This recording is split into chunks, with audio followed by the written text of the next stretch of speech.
ግሩም ድንቅነ አምላኬ ግሩም ድንቅነ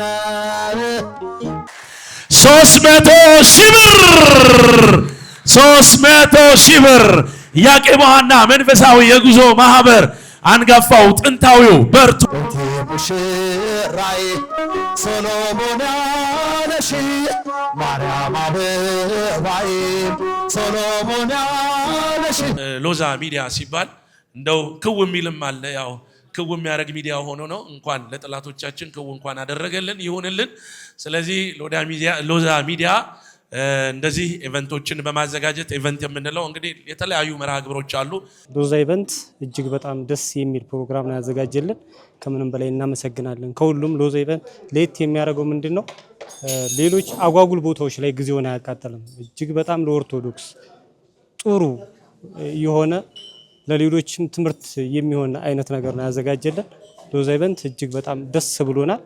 ክብር ይስጥልን። ሎዛ ኢቨንትን በጣም እናመሰግናለን። ለዚህ ላደረገልን እጅግ በጣም ደስ ብሎኛል። ልባዊ ምስጋናዬን አቀርባለሁ። በጣም ሎዛ ቴንክ ዩ ሙሽራይ ሶሎሞን ያለሽ ማርያም አበባይ ሶሎሞን ያለሽ እኔም ልበልሽ እናቴ ማርያም ጌዴ ባቤ እስኪጃችሁ እንግዲህ ሎዛ ኢቨንት እንደዚህ አይነት ሃይማኖታዊ የሆኑ ኩነቶችን በማዘጋጀት ይታወቃልና እንዴት አገኘኸው? ምን ተሰማክ?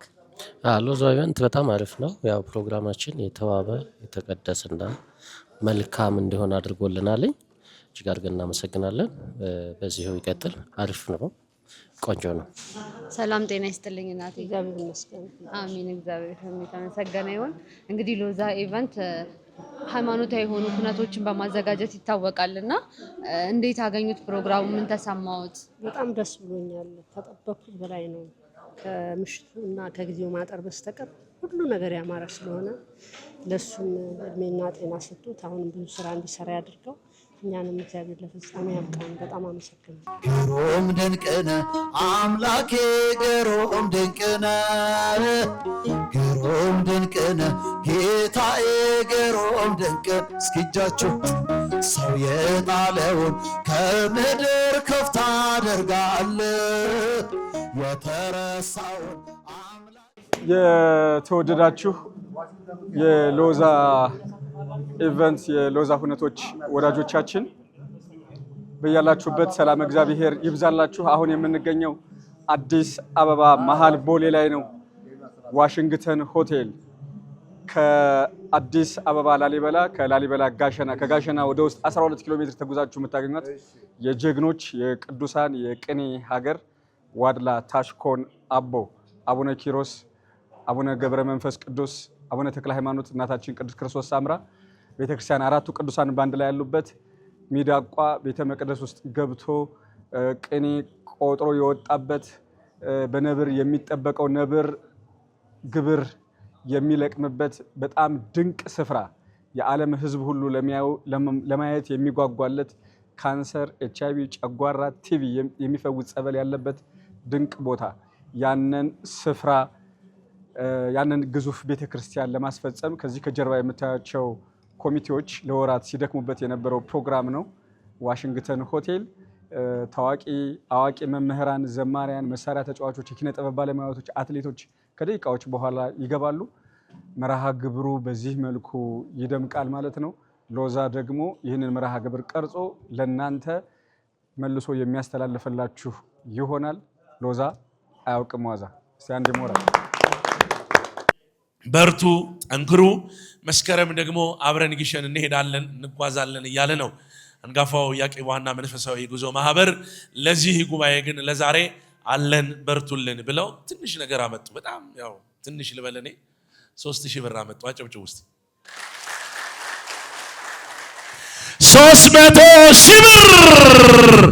300,000 ብር ያቄባና መንፈሳዊ የጉዞ ማህበር አንጋፋው ጥንታዊው በርቱ አለን ብለው 300,000 ብር ይዘውልን መጥተዋል። እግዚአብሔር ይስጥልን፣ እግዚአብሔር ያክብርልን፣ ማህበራችሁን ያስፋልን። ከኮሚቴው ጌትነት ሰጠ መስጠት ያውቁበታል። ይኸው አሁን ሰጠ፣ ጌትነት ሰጠ፣ በደንብ ነው የሰጠው ለገብረ መንፈስ ቅዱስ 100,000 ኮሚቴ ነው ጌትነት ሰጠ። በደንብ አጨብጭቡ ባካችሁ። ኧረ ተው ያንሳል። ናትናኤል መሐሪ 50,000 ብር አጨብጭቡልን ባካችሁ። ማዕረግ ነጋ 10,000 ብር። አዳም ፍስሐ 5,000 ብር። ለሁሉም አጨብጭቡልን። እግዚአብሔር ይስጥልን፣ ክብር ያደልልን። ሌሎች ወረቀት ካሉ በፍጥነት ይዛችሁልን፣ ከሌሉ ደግሞ ስልክ የምትደውሉ ደውሉ። እንደዚህ አይነት በረከት አለ እያላችሁ ለበረከት ሁሉም እንዲሳተፍ አድርጉ። አግዙ፣ ተጋገዙ፣ ያግዙ። ስለዚህ ይሄ ጉባኤ ልዩ ጉባኤ ነው። በረከት የምናገኝበት ነው። በረከትም እንድናገኝ ወንድሞቻችን ይህንን ጉባኤ ሲያዘጋጁ ከራሳቸው ያወጡት ብዙ ልፋትና ድካም አለ። እሱንም መድኃኔዓለም ይቁጠርላቸው። ለኮሚቴዎች ግን አንድ ጊዜ ባካችሁ በጭብጨባ ከዚህ ደግሞ እንዲህ በስተግራዬ ዞር ስትሉ 2 ፊደል አለ። ምን ይላል? ሎዛ ይላል። እንግዲህ ሎዛ ያው ሎዛን ሚዲያ የምታውቁ ብዙዎቻችሁ እንደው ለመሞጋገስና እንደው ያለውን ነገር ለመነጋገር አይደለም። አሁን በዚህ ሰዓት ለቤተ ክርስቲያን ካሉ ብዙ ወንድሞች ውስጥ እንግዲህ ያው ለማጋነን አይሆንም እውነት ለመናገር አንዱ መምህር የማርያም ወርቅ ተሻገር ነው። የሎዛ ሚዲያ ባለቤት ነው። እውነት ለመናገር በዚህ ሰዓት አይታችኋል። ሚዲያ ላይ በህይወትና በሞት ትንቅንቅ ውስጥ ያለ ወንድም ነው። እኛ ብዙ ጊዜ ያው ከጎን መቆም ስላለመድን ወደ ኋላ ሆነን የሆነ ነገር ከተቀጣጠለ በኋላ ያንን ሰው በለው ነው። እስር ቤት ሲገቡ እንኳን አንጠይቃቸውም። እውነት ለመናገር እና ለቤተ ክርስቲያን ክብር ፊት ለፊት ቆሞ በዚህ ሰዓት ተዉ ቤተ ክርስቲያንን አትንኩ እያለ ህይወቱን ሰጥቶ እንገላለን፣ እናሳድዳለን፣ እንደበድባለን የሚሉ ብዙዎች እኛ እንኳን እንዲህ በተባራሪ እንሰማቸዋለን። እና እግዚአብሔር የሚጠብቀው እግዚአብሔርን የሚያገለግል አይፈራምና ወጥቶ ስለ ቤተ ክርስቲያን ክብር የሚሟገት ወንድም ነው። በዚህ በሎዛ ሚዲያ የምታውቁት ያው ታውቁታላችሁ። ስለዚህ ወንድማችን መምህር የማርያም ወርቅ ተሻገርን የማርያም ወርቅን በብዙ ታውቁታላችሁ። ይህንን ወንድም በጸሎት ልጠብቁት ይገባል። እውነቴን ነው። ለጉራ አይደለም፣ እንደው ለታየታም አይደለም ማወራው፣ መድረኩንም ስላገኘው አይደለም። ቤተክርስቲያን ዛሬ ሰው ያስፈልጋታል። ሰው ሆነው ደግሞ ተገኝተው የሚጮህ ወንድሞቻችንን በጸሎት ልናስባቸው ልንጠብቃቸው ይገባል። ሌላ አቅም ስለሌለን በጸሎት አስቧቸው፣ ደግፏቸው በጸሎት። ስለዚህ ሎዛ ሚዲያ ሲባል እንደው ክው የሚልም አለ። ያው ክው የሚያደርግ ሚዲያ ሆኖ ነው። እንኳን ለጠላቶቻችን ክው እንኳን አደረገልን ይሁንልን።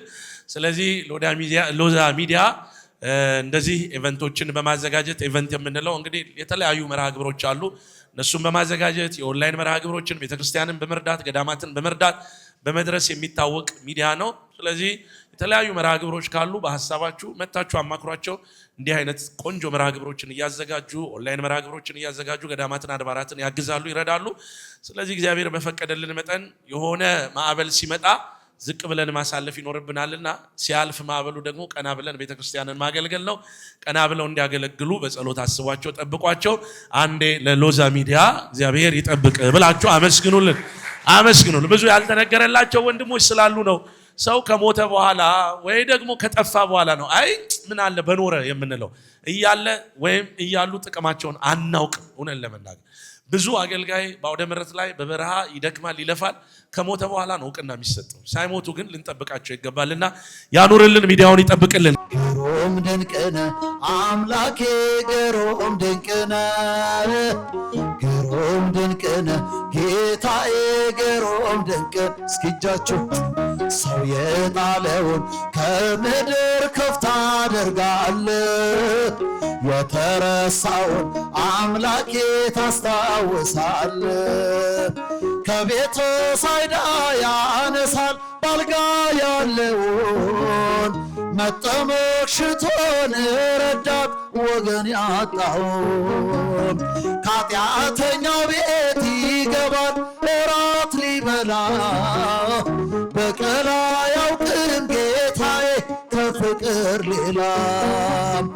እንደ አምላካችን ማንም የለም እንደ እግዚአብሔር ማንም የለም እንደ ፈጣሪ ማንም የለም እንደ አማኑኤል ማንም። እስኪጃችሁ ግሩም ድንቅነ አምላኬ ግሩም ድንቅነ ግሩም ድንቅነ ጌታዬ ግሩም ድንቅነ። ሰው የጣለውን ከምድር ከፍ ታደርጋለህ። የተረሳውን አምላኬ ታስታውሳለህ። የበደለውን አይንቅም ያነሳል በእጁም ፍጹም ይራራል በእውነት ጌታ ለልጁ። ከሳምራዊው ጋር ይውላል እንደ ጓደኛ ሁሉን በፍቅር የሚስብ ታማኝ እረኛ። እንደ አምላካችን ማንም የለም ማንም የለም፣ እንደ እግዚአብሔር ማንም የለም ማንም የለም፣ እንደ ፈጣሪ እንደ አማኑኤል ማንም የለም ማንም የለም። ግሩም ድንቅነ አምላኬ ግሩም ድንቅነ ግሩም ድንቅነ ጌታዬ ግሩም ድንቅነ። ሰው የጣለውን ከምድር ከፍ ታደርጋለህ። የተረሳውን አምላኬ ታስታውሳለህ። ያዘነውን ሰው ያጽናናል ፍቅር እየዘራ ያነሳለታል የጭንቆን ግዙፍ ተራራ። ዳግም አይኖርም በቤቱ የስራት ቀንበር እርሱን ተማምኖ የቆመ ከመስቀሉ ስር። ማንም የለም ማንም የለም እንደ እግዚአብሔር ማንም የለም ማንም የለም፣ እንደ ፈጣሪ ማንም የለም ማንም የለም፣ እንደ አማኑኤል ማንም። ግሩም ድንቅነ አምላኬ ግሩም ድንቅነ ግሩም ድንቅነ ጌታዬ ግሩም ድንቅነ። ሰው የጣለውን ከምድር ከፍ ታደርጋለህ። የተረሳውን አምላኬ ታስታውሳለህ። የበደለውን አይንቅም ያነሳል በእጁም ፍጹም ይራራል በእውነት ጌታ ለልጁ። ከሳምራዊው ጋር ይውላል እንደ ጓደኛ ሁሉን በፍቅር የሚስብ ታማኝ እረኛ። እንደ አምላካችን ማንም የለም ማንም የለም፣ እንደ እግዚአብሔር ማንም የለም ማንም የለም፣ እንደ ፈጣሪ እንደ አማኑኤል ማንም። ግሩም ድንቅነ አምላኬ ግሩም ድንቅነ ግሩም ድንቅነ ጌታዬ ግሩም ድንቅነ። ሰው የጣለውን ከምድር ከፍ ታደርጋለህ። የተረሳውን አምላኬ ታስታውስ። እንግዲህ ይሄ ትልቅ ጅማሮ ነው። ሌላው ሀገር ብዙ ስራ ይሰራል ተደራጅቶ። እችን ትንሿን ቤተ ክርስቲያን አይደለም ለትውልድ የሚጠቅም ሌላ ብዙ ነገር ይሰራል። የኛ አካባቢ እግዚአብሔር የባረከው እነዚያ ያልተማሩ ሰዎች ጥበበኞች ለታሪክም ለቅርስም በደግነት ጭምር የሚነሳው ሀገር ዋርላ እንዲህ ተባብሮ እኔ አይቼው አላውቅም። ዛሬ እግዚአብሔር የፈቀደላቸው እግዚአብሔር የወደዳቸው እግዚአብሔር ቤቱን ሲሰራ ሰው ይፈልጋል ሁል ጊዜ። እነ ዳዊት ቤተ መቅደስን ለመስራት ፈልገው ነበረ። እግዚአብሔር በእነሱ እንዲሰራ አልፈለገም። በልጁ በሰሎሞን እንዲታነጽለት ስለፈለገ የዳዊት ዘመን ቤተ መቅደሱ እንዲሰራ እግዚአብሔር አልፈቀደም። አሁን እናንተ እግዚአብሔር ፈቅዶላችሁ ወጣችሁ ወርዳችሁ ቀላል አይደለም። ዛሬ እንኳን ሆቴል አይደለም ተራ ቦታ ላይ ሄዶ አንድ እንጀራ መብላት ምን ያህል ዋጋ እንደሚያስከፍሉላችን እናውቀዋለን ያለነው ባለም ላይ ስለሆነ። ስለዚህ እንደ ቅዱስ ጴጥሮስ እግዚአብሔር መጀመሪያ እናንተን ስለሰራችሁ ነው። ቤተ መቅደስን የሰራት ጴጥሮስን ከሰራ በኋላ ነው። ጴጥሮስን በወንጌል ካነጸ በኋላ እሱን ካስተካከለ በኋላ ቤተ መቅደስን ሰራት። ዋና ቅጸ ሲኦልኒ ይይልዋ የሲኦል በሮችም አይበረታቱባትም የተባለው ጴጥሮስን አለት አድርጎ ከሰራው በኋላ ነው። ጴጥሮስ ወንጌላዊ ስለሆነ ወንጌላዊያን ሰው ማንም ያገኘ ሰው ሊነዳው ስለማይችል ስለዚህ በጴጥሮስ አለትነት ቤተክርስቲያንን መስርቷታል። ስለዚህ ዋርላ ጥበበኛ ሀገር ነው፣ የጀግኖች ሀገር ነው፣ የፈላስፋዎች ሀገር ነው፣ የነ ተዋናይ ሀገር ነው፣ የነ ገብላዊ ሀገር ነው፣ የነ ሲራክ ሀገር ነው። አድጎ በቅልን ዘያወጹ ስሳ ሲራክ አምላክ ዋርላ ተሰይጠለ 30 የተባለው እንተ ታውህዝ ማረ ወሃሊበ የምትባለው ዋርላ ናት። ቃለ እግዚአብሔር እንደውሃ የሚቀዳባት ዛሬ ሊቃውንቱ ያለቁባት ባዶዋን የቀረች ሀገር የታሪክ መዘከር ብቻ እንጂ ዛሬ የነዚያ የምሁራኖቹ ሀገር ቅኔን እንደርጎ የቀዱባት ስመ እግዚአብሔር የጠሩባት ያቺ ቅድስት ሀገር በዓመት 3 ጊዜ የሚበላባት ሰማይና ምድር በበረከት የማይለያዩባት ሀገር ናት። እዚያ በመወለዳችሁ እንኳን ደስ አላችሁ። አዎ የታደላችሁ ናችሁ። ዋርላ የፍቅር ሀገር ነው። ለዓለም ፍቅርን ያስተማረ ዋርላ ነው።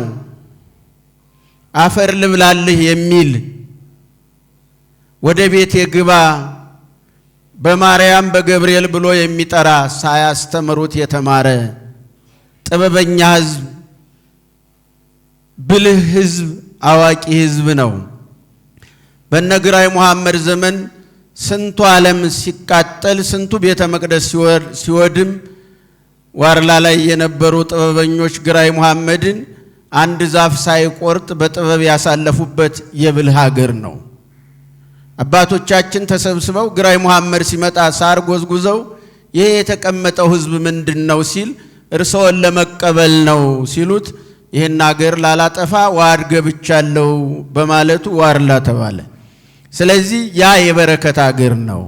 በዚህ ምክንያት ብዙ ቅርሶች ሳይወድሙ የቀሩት ለታሪክ ዛሬ የተቀመጡ ብዙ አብያተ ክርስቲያናት አባቶቻችን ጥበበኛ ስለነበሩ ነው።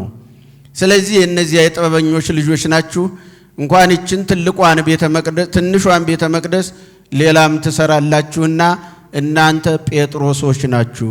እግዚአብሔር በእናንተ ላይ ቤተ መቅደስን ይሰራታል። ይቺ ትንሽ ጅማሮ ናት፣ ትንሽ ስጦታም ናት፣ ብዙ አይደለችም። እንደሚታወቀው በመከራ የደቀቀ በፈተና ውስጥ ያለ ሀገር ቤቱ ውስጥ የማያድር ከልጁ ከቤተሰቡ ጋር ተኝቶ ትንሽ ለፍት የዶሮ እንቅልፍ እንኳን ያህል የማይተኛበት የመከራ ሰቀቀን ውስጥ ያለ ሕዝብ ነው። በዚህ ውስጥ ሆኖ እግዚአብሔርን ማሰብ በስደት ውስጥ ሆኖ እግዚአብሔርን ስም ይጠሩ እንደነበሩ እንደ እስራኤላውያን ጠንካራ መሆን ነውና እንኳን ደስ አላችሁ፣ እግዚአብሔርን አመስግኑት በእውነቱ።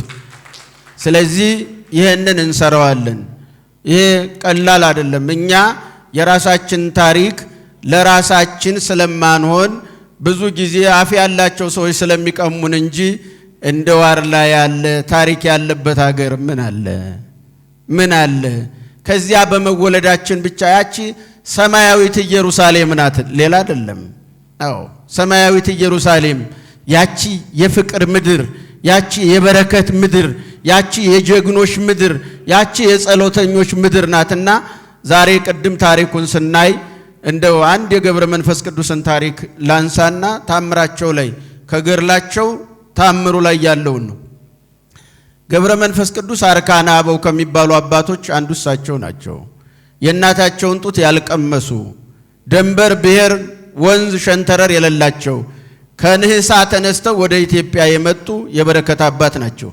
ነገር ግን አንድ ታሪክ አላቸውና ገርላቸው ላይ አንዲት እናት ልጅ እምቢ አላትና ልጅ ከወለድኩኝ ጻድቁ አቡነ ገብረ መንፈስ ቅዱስ ጸጉረ ገመል ረሰይከ አራዘከ እንደ መጥምቀ መለኮት ቅዱስ ዮሐንስ በጸጉር የተዋቡ ባፈጣጠራቸው የተለዩ የእናታቸውን ጡት ያልጠቡ እንስሳት አራዊት ያሳደጋቸው እግዚአብሔር ይችልበታል።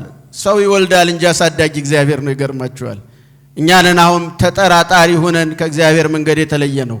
በዚህ ምክንያት ልጅ ስላልነበራት ልጅ ስጡኝ ብላ ወደ ዝቋላ ሄደችና ተሳለች። ስትሳል ደግሞ አንድ መገበሪያ ስንዴና 9 ጠገራ ብር አመጣለሁ ብላ ነው የተሳለችው። ከዚህ በኋላ ልጅ ሰጧትና ከአምላካቸው አማልደው አስታርቀው ልጅ ሰጧት። አሁን እቺ ሰትወ ክርስትና ማስነሳው ዝቋላ አምጥቼ ነው ብላ ተስላ ስለነበረ ሴት ብታውቅ በወንድ ያልቅ እንዲሉ ከዚህ በኋላ ክርስትና ማስነሳው ዝቋላ ነው ተስዬ ነው የወለድኩት ስትለው እንግዲህ ቤተሰብ ዝቋላ ድረስ መሄድ ስለማይችል እዚያው ባለንበት እናስነሳላትና አቸግሯት እምቢ ብሏት እዚያው ላይ አስነስተው ሲመለሱ ሕፃኑ ልጅ ሞተ ይላል። ከዚህ በኋላ እግዚአብሔር የሚሳነው የለምና ባይሆን እንግዲህስ ሕይወቱን አጥቼዋለሁ ሳጥን አሰሩና በሳጥን አድርጌ ዝቋላ ላይ ሄጄ መቅበር አለብኝ እዚያው በገባውት ቃል መሰረት ብላ በሳጥን አስከሬኑን ሕፃኑን አድርጋ አሽከሮቿን አሸክማ ናዝሬት ላይ ስትደርስ እስቲ እናት ተስፋ አትቆርጥም፣ እግዚአብሔርም በኃጢአተኞች ተስፋ አይቆርጥም። እናት ርኅርኅት ናት፣ ሥላሴም ሩሩሃን ናቸው። የሚበድላቸውንም የሚያስቸግረውንም በኃጥአንም በጻድቃንም መካከል ዝናብ ያዘንባሉ፣ ፀሐይ ያወጣሉ። እናት ሩሩ ናት፣ ለራሷ ሳትል ለልጇ ነው የምታስበው። የወሎም ሕዝብ እንዲሁ ሩሩ ነው፣ ለራሱ ሳይል አልፎ ለሚሄደው ሁሉ የሚያበላ ደግ ሕዝብ በሞቴ የሚል የታለ ናብላሊ በሞቴ የሚል ያደግ ሕዝብ ለዛ ያለው መረቅ ያለው ወዝ ያለው የፍቅር አገር ነው ወሎ። ስለዚህ እቺ ሴት ክፍት አርጋ ሳጥኑን ስታይ ልጇ ድኖ አይኑ ቁልጭ ቁልጭ ይባላል። ክብር ለመድኃኔዓለም ይሁን። ለዚህ ጻድቅ ቤተ መቅደስ ነው የምንሰራው። መታሰቢያነቱ ለጻድቁ ይሁን እንጂ የሚከብርበት እግዚአብሔር ነው። ቅዱስ ሥጋው ክቡር ደሙ የሚፈተትበት የክርስቶስ ነው፣ የማንም አይደለም። ነገስታት ቢሆኑ የነገስታት ሥጋና ደም እዚያ አይፈተትም። ባለጸጋ ቢሆን የባለጸጋ ሥጋና ደም አይፈተትም። የክርስቶስ ሥጋና ደም ነው የሚፈተትበት። ስለዚህ የምትሰሩት ቤተ መቅደስ ከሞታችሁ በኋላ ሕይወታችሁን ሲያስታውስ የሚኖር ታሪካችን ስለሆነ በዚህ የሚቆም ስላልሆነ ሁላችንም እናስተባብራለን፣ እንሰራለን። ሁላችሁ በአንድነት እንደዚህ ይልመድባችሁ። በርቱ ነው ምለው። እንደዚህ አንድነት ህብረት እውነት ነው። ድር ቢያብር አንበሳ ያስራል ነውና አንድነታችሁን አጠናክራችሁ በዚህ በአንድነት መካከል ክርስቶስ አለ፣ ፍቅር አይለ ባይኖረንም ሁሉ ይኖረናል። ግን ምንም አይኖራችሁ ድንግል ማርያም ተኖራችሁ እና እናንተና እኔ የማን ቤተ መቅደስ ነን? የእግዚአብሔር ቤተ መቅደስ። እኛ የሰው ልጅ የተሰራ ነው በእግዚአብሔር በራሱ አራያና ምሳሌ አድርጎ ሰርቶናል ማለት ነው። ስለዚህ እርሱን እናመሰግንበት ዘንድ እኛ እንቀደስበት ዘንድ እኛ ክብሩን እናገኝበት ዘንድ ደግሞ ቅድስት ቤተ ክርስቲያንን በደሙ ዋጅቶ ደሙ በፈሰሰበት ቦታ ላይ ቅድስት ቤተ ክርስቲያን ተመስርታ እናንተና እኔ ሥጋው ደሙን እየተቀበል ቃሉን እየሰማን ከክፉ ሁሉ እንድን ዘንድ እርሱ ፈቀደልን ማለት ነው። ስለዚህ ይህንን በቅድስት ቤተ ክርስቲያን ሐሳባችን አድርገን ጉዟችን አድርገን መነሻችንና መድረሻችን እግዚአብሔርን የምናገኝበት ቅዱሳንን የምናገኝበት እናቱን ወላዲታ አምላክን የምናገኝበት ቅድስት ቤተ ክርስቲያንን ማን መሰረታት ማለት ነው? እርሱ መሰረተልን ማለት ነው። እርሱ የመሰረተልንን ደግሞ ምን ማድረግ እንዳለብን እኛ ተከተለን ወደ ቅድስት ቤተ ክርስቲያን እንድንሄድ ፈቀደልን ማለት ነው። አሁንም የቅድስት ቤተ ክርስቲያን ልጆች እንሆን ዘንድ የፈቀደልን የድንግል ማርያም ልጅ የቅዱሳን አምላክ የሐዋርያት መምህር የሆነው መድኃኒታችን ኢየሱስ ክርስቶስ ስሙ የተባረከና የተመሰገነ ይሁን። እንግዲህ ቅዱስ ዳዊት ብዙ መንገዶችን ሁሉ ሄደና ብዙ ባለ ንብረት ብዙ ሰፋ ያለ ባለስልጣን ነው ቅዱስ ዳዊት እንደሚታወቀው። ስለዚህ በጊዜው ከነበረው ባለስልጣንነት በጊዜው የነበረውን ሀብት ንብረት ተወና መለስ ብሎ ሲያስብ ወደ እግዚአብሔር ቤት እንሂድ የሚለውን ድምጽ ሰማ። ከዛም በኋላ ምን አለ? ወደ እግዚአብሔር ቤት እንሂድ ሲሉኝ ደስ አለኝ አለ። እናንተና እኔም በዚች ምድር ወደ እግዚአብሔር ቤት ጉዟችን አድርገን በሰማያዊ ቤት እንኖር ዘንድ በተቀደሰችው በመንግስተ ሰማያት የእርሱን ክብር ያወርሰን ዘንድ የእርሱ መልካም ፈቃድ ይሁንልን። በትንቢተ ሐጌ ምዕራፍ 2 ላይ ስንመለከት እንዲህ ያለ ኃይለ ቃል አለ። አስቡት። እነዚህ ትንቢተ ሐጌ ምዕራፍ 1 ምዕራፍ 2 ሁላችንም እንድናነባት የቤት ስራ ሰጥቻችኋለሁ። ሁለቱንም ምዕራፎች ማለት ነው። እና ምዕራፍ 1 ላይ እንደዚህ ይላል፣ ወደ ተራራውም ውጡ፣ እንጨትም ቁረጡ፣ ቤቴንም ስሩ፣ በዛም እኔን ደስ ይለኛል አለ መድኃኒታችን ኢየሱስ ክርስቶስ። አስቡት እንግዲህ ወደ ተራራውም ውጡ፣ እንጨትም ቁረጡ አለ። እንጨቱንም ቆርጣችሁ ምን ስሩ አለ? ቤቴንም ስሩ አለ። እናንተና እኔ ከልቦናችን አንቅተን ካለን ነገር ሁሉ ከፍለን የእግዚአብሔርን ቤት እኔ ደስ ይለኛል አለ። እንግዲህ ሰውት ማንም ደስ ይለዋል አይደለም ያለው፣ እኔን ደስ ይለኛል፣ እኔን ደስ ይለኛል። እኔም ደግሞ እናንተ መሞት፣ መታመም፣ መቸገር፣ መጠማት፣ መራቆት በሌለበት ዘላለማዊ ደስታ በሆነበት በእነ አብርሃምና በእነ ይስሐቅ በዘላለማዊ መንግስተ ሰማያት አስቀምጣችኋለሁኝ ሲል ተናግሯል። ይህንን ቃል የተናገረው ማን ነው? መድኃኒታችን ኢየሱስ ክርስቶስ። አስቡት ወገኖች፣ እንግዲህ እኔ ደስ ይለኛል ነው ያለው። እኛሳ በዚህ ምድር እንኳን አይደለም የንጉሶችን ንጉስ የጌቶችን ጌታ የባለስልጣኖችን ሿሚ ሻሪ ዘላለማዊ ንጉስ ፍጥረቱን ሁሉ በዝናብ አብቅሎ በፀሐይ አብስሎ የሚመግበውን የእርሱን ቤት ለመስራት ዝግጁ መሆን ትልቅ ደስታ ነው ወገኖች። ከዛም አልፎኛ የአንድን ሰው ፈቃድ ለመፈጸም የአንድን ሰው ሐሳብ ለመፈጸም ሰውን ደስ ይልልናል ብለን ብዙ ስራ ስንታገል እንኖራለን። አስባችሁታ? ሰውን ደስ ለማሰኘት ማለት ነው። እንግዲህ ሰውት እግዚአብሔር በዛ ቤቴን ስሩ እኔም ደስ ይለኛል አለ። እናንተና እኔስ እንኳን የእግዚአብሔርን ቤት እንኳን እኛ የምንነግስበትን እንኳን እኛ የምንባረክበትን እንኳን እኛ የምንቀደስበትን ቤት ለመስራት ያንድን ሰው ቤት ለመስራት ደስ ለማሰኘት ደፋ ቀና ስንል እንኖራለን ማለት ነው። አስቡት፣ የእግዚአብሔርን ቤት ለመስራት ከፍ ዝቅ ብሎ ካለው አስራት በኩራት ማቅረብ አስፈላጊ ነውና የእግዚአብሔርን ቤት እንድንሰራ ያሰባሰበን አምላክ ክብርና ምስጋና ለእርሱ ይሁን። እስኪ አንድ ጊዜ እልል ብላችሁ አመስግኑት። አዎ እርሱን እስከ እናቱና እስከ ቅዱሳን ካመሰገን እናንተና እኔም ደግሞ ወደ እግዚአብሔር ቤት እንሂድ ሲሉኝ ደስ ይለኛል በሚለው ቃል ደስ ብሎን ወደ እግዚአብሔር ቤት እንድንመጣ የተሰባሰባችሁ ሁላችሁም ለዚህ ቤት መርሃ ግብሩን ለማዘጋጀት የተነሱትን ጥሪውን አክብረን የመጣነውን ለኛም ደግሞ አንድ ጊዜ ምስጋና ያስፈልጋል። ድጋሚ እስኪ እግዚአብሔር ይመስገን። በቦታው ላይ ተገኝተው ደፋ ቀና እያሉ ያሉ ህንፃ ኮሚቴዎች፣ ሰበካ ጉባኤዎች፣ ህዝቦች ሁሉ እነርሱንም ለማመስገን አንድ ጊዜ በስመ ሥላሴ እናድርገው። አዎ እና እንደነገርኳችሁ በትንቢተ ሐጌ ምዕራፍ 2 ላይ ስንመለከት ዝቅ ብለን እንዲህ አለ፣ ወርቁም የኔ ነው አለ። ተመልከቱት፣ እግዚአብሔር ነው የተናገረው ይህን ቃል።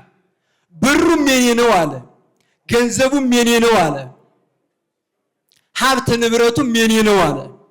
በትርጓሜ ስንመለከተው ስልጣኑ ሁሉ የኔ ነው አለ። በዛ ምን እንስሩበት አለ? የኔም ቤት ስሩበት እኔም ደስ ይለኛል ብሎ ተናግሯል ማለት ነው። ስለዚህ እኛ አሁን እርሱ በተናገረው ቃል መሰረት የእግዚአብሔርን ጽድቅ እናገኝ ዘንድ መንግስተ ሰማያትን እናገኝ ዘንድ ምን ያስፈልገናል ማለት ነው? ሁላችንም የእግዚአብሔርን ቤት መስራት ያስፈልጋል አይደል ወገኖች? የእግዚአብሔርን ቤት መስራት ያስፈልጋል። ለምን? እኛ መንግስተ ሰማያትን እንወርስ ዘንድ ማለት ነው። የሰው ልጅ ይህንን ህንፃ የሚገነባው የሰው ልጅ የት ላይ ተቀምጦ መሰላችሁ? ምድር ላይ ተቀምጦ ነው መገንባት የሚችለው። እዚህ ምድር ላይ ተቀምጦ ማለት ነው። የላይኛው ቤትስ የሚሰራው የት ነው ካላችሁ፣ እዚሁ ምድር ላይ ሳለን ነው መስራት የምንችለው ወገኖች። ምክንያቱም የሰው ልጅ ከሞተ በኋላ ጽድቅ ሰርቶ መንግስተ ሰማያትን መውረስ አይችልም። አስቡት። ከቃሉ ጋር ናችሁ? እግዚአብሔር ከሁላችን ጋር ይሆን ዘንድ የሱ መልካም ፈቃድ ይሆንልን። የሰው ልጅ መንግስተ ሰማያትን ለመውረስ ሲፈልግ የቱ ነው መውረስ ያለበት መሰላችሁ? እዚሁ ምድር ላይ ሆኖ ነው መውረስ ያለበት። ለምን? የሰው ልጅ ከሞተ በኋላ ንስሐ ገብቶ መጽደቅ አይችልም። የሰው ልጅ ግን በዚህ ምድር ላይ ሲኖር ንስሐ ገብቶ የእግዚአብሔርን ቤት ሰርቶ የእግዚአብሔርን ቤተ መቅደስ አንጾ ባነጸው ቤተ መቅደስ በታነጸው ቤተ መቅደስ ሥጋ ወደሙን ተቀብሎ እና አብርሃም እና ይስሐቅ ቅዱሳን ሁሉ ባሉበት ቤተ መንግስተ ሰማያት መግባት የሚቻለው መንግስተ ሰማያትን መውረስ የሚቻለው የሳለን ነው፣ እዚሁ ቦታ ሳለን ነው ወገኖች። ስለዚህ ከሞትን በኋላማ አንደኛው አማራጭ በሰራንበት ስራ በሚሰጠው ፍርድ ወደ ገሃነም ነው። እዚሁ ሆነን ደግሞ በሰራነው መልካም ስራ በምንሰራው ህንጻ ቤተ መቅደስ በምናደርገው በምንሰጠው ስጦታ ለእግዚአብሔር በምንሰጠው ስጦታ በዚች ላይ ምድር ላይ ሳለን መንግስተ ሰማያትን እንወርሳለን ማለት ነው። አንዳንድ ሰዎች ብዙ ጊዜ ምን እናደርጋለን? ሀብት ንብረት ይኖረናል፣ ዛሬ ነገ ለቤተ ክርስቲያን እንሰጣለን ስንል ነገ ቤተ ክርስቲያንን እናሳንጻለን፣ ለእግዚአብሔር የሚያስፈልገውን ነገር ነገ እንሰጣለን፣ ለቅዱሳን የሚያስፈልገውን ነገር ነገ እናደርጋለን ስንል ምን ይሆናል? መልአከ ሞት ይመጣና አንድም ነገር ለቤተ ክርስቲያን ሳንሰጥ በተጠራን ጊዜ እንሄዳለን። ንጉሱ ቢጠራ ምናልባት ልንሸሸግ ልንደበቅ እንችላለን። አንድ ባለስልጣን ቢጠራን ልንደበቅ እንችላለን። ከሰርግ ብንጠራ ብዙ ምክንያት አድርገን ልንቀር እንችላለን። ከክርስትና ብንጠራ ብዙ ምክንያት አድርገን ልንቀር እንችላለን። መልአከ ሞት ሲጠራን እግዚአብሔር ይችን ነፍስና ሥጋ ለይቶ ወደ ላይ ኑ በሚልበት ሰዓት ምክንያት የለውም ወገኖች። እኔ ባለ ሀብት ነኝ፣ እኔ ባለስልጣን ነኝ፣ እኔ ንጉስ ነኝ፣ እኔ ኃይል ብርታት አለኝ በገንዘብ እቀራለሁ ማለት አይቻልምና ተነስቶ መሄድና መሄድ ብቻ። ስለዚህ ወደዛኛው ቤት የምንጠራበትን ጊዜ ስለማናውቀው ምን ማድረግ ያስፈልጋል? ቤቴን ስትሰሩ እኔ ደስ ይለኛል፣ እኔንም ደስ ሲለኝ እናንተን ደግሞ በአብርሃምና በሳራ በቅዱሳን ቦታ በመንግስተ ሰማያት እንዲሁም በገነት አስቀምጣችኋለሁኝ ብሎ መድኃኒታችን ኢየሱስ ክርስቶስ ይህንን ኃይለ ቃል ተናግሮታል። ማንም ሊቅ አይደለም የተናገረው፣ ራሱ መድኃኒታችን ኢየሱስ ክርስቶስ ነው። እግዚአብሔር ጸጋውን ያብዛልን። ሰላም አምላክ በሰላም ያቆየን፣ በሰላም ያሳድረን። አቡነ ዘበሰማያት አባታችን ሆይ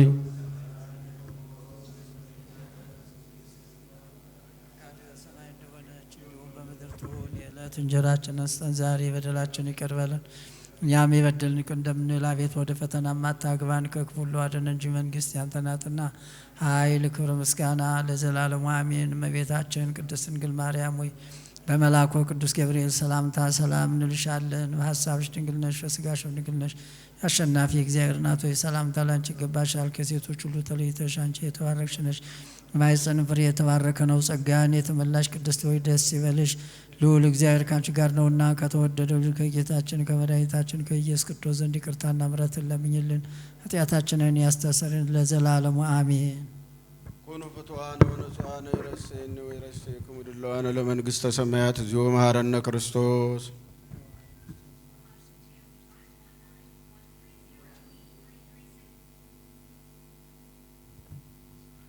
በእንተ እግዝእትነ ማርያም መሐረነ ክርስቶስ።